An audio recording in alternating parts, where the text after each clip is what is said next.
Okay guys, so let's have a look at SMCI. So market is still open, it's trading today so far 4.5% down, 1025.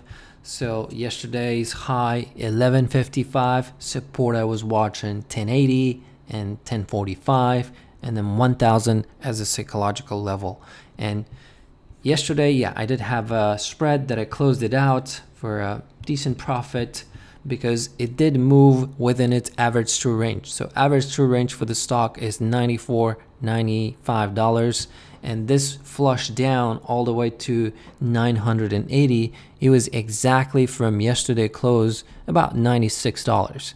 So perfectly timed this flash and got out, and it's drifting higher above its volume weighted average price. Can it push higher?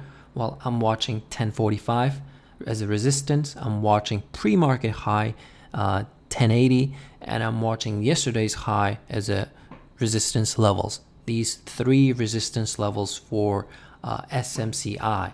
Also, if we take a look at the let's take a look at the volume bars and just look at it on an hourly, just to look at the possible support areas. In my opinion, this stock is not the ideal would be for premium sellers. If we take a look at the implied volatility, very high, right? Volume, not as much. Again, put to call ratio, neutral. Open interest, very high. So what makes sense is if market makers get paid on both ends, and this stock gets pinned around this $1,000 level until they next week of big option expiration, which is 15th of March.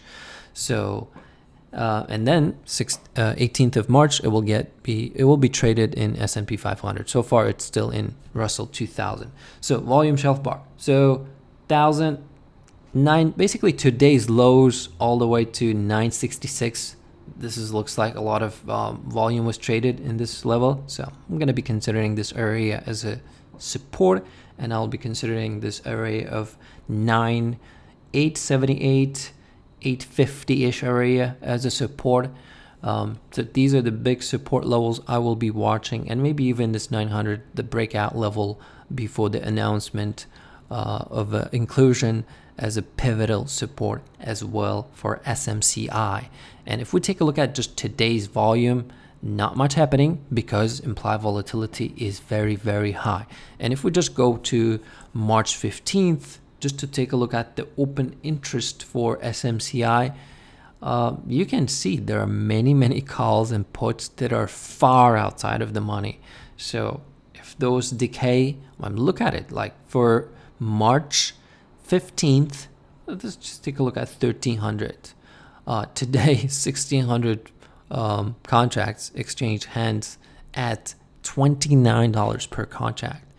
That's crazy expensive, but we know it has a range. Volatility is there, so that's why these premiums are very expensive, and it makes sense that it just chops around at this point in time and just does not much of a move and just stays between $1080 and maybe $1,000. So I'm gonna be not expecting this stock even break out of from here unless it clears or approaches this all-time high levels. So right here, right now, I'm watching. My volume is down as well today significantly compared to yesterday. So I'm gonna be basically neutral to basically chop mode for SMCI. Thanks for watching. See you in the next update.